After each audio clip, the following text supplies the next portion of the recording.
Olá, meus amigos do primeiro ano do CE José Montelo, que é o professor Ezequiel. Vamos à nossa aula de Química dessa ocasião. É o capítulo As Transformações da Matéria.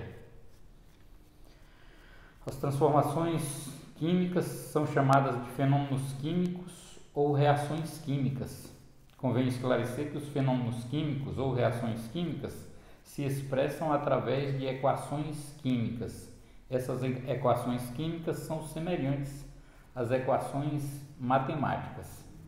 Pois bem, transformações da matéria, se lembrarem, na nossa primeira aula eu fiz referência a uma vela acesa e mencionávamos naquela ocasião que ocorrem ali fenômenos físicos e fenômenos químicos.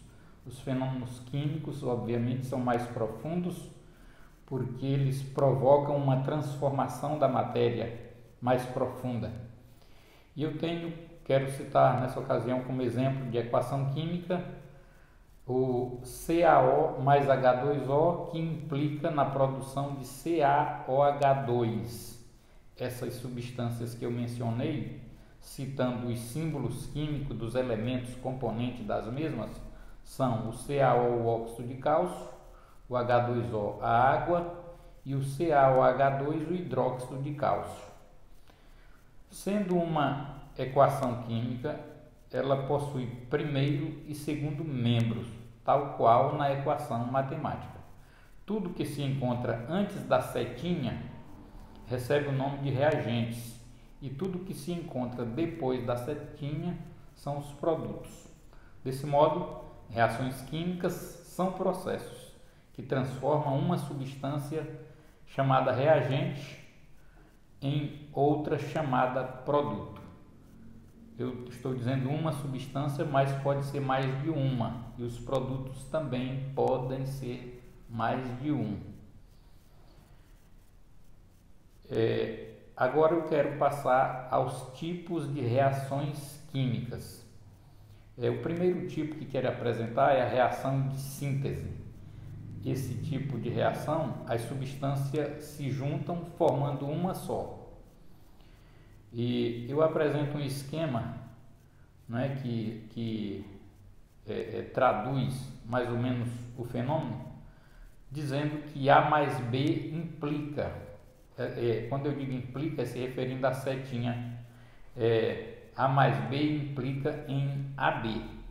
Exemplo, 2H2 mais O2 implica em 2H2O. Eu fiz referência às substâncias 2H2, são duas moléculas de gás hidrogênio mais uma de oxigênio, que produz duas moléculas de água. Ok? Esse é o exemplo da reação de síntese. Agora, a reação de análise ou decomposição. Ela é uma reação contrária à de síntese. A substância se decompõe em outras. O esquema AB implica em A mais B. O exemplo é o 2H2O, que se desdobra ou produz 2H2 mais O2.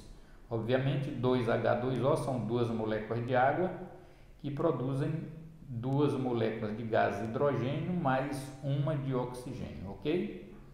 O terceiro tipo é a reação de deslocamento ou troca. O esquema é AB mais C, que implica em A mais CB. E o exemplo é 2Na mais 2H2O implica em 2NaOH mais H2. 2Na significa duas moléculas de sódio mais duas moléculas de água, que produzem duas moléculas de hidróxido de sódio mais gás hidrogênio, H2. Ok? E o último tipo é a reação de dupla troca. O esquema é AB mais CD, implica em AD mais CB. O exemplo é o NaCl mais AgNO3, que produz NaNO3 mais AgCl. esclarecendo o que é cada produto desse. NaCl é o cloreto de sódio, o AgNO3 é o nitrato de prata, que reagem produzindo o nitrato de sódio mais o cloreto de prata, AgCl. Ok? Valeu por hoje. Boa sorte a todos.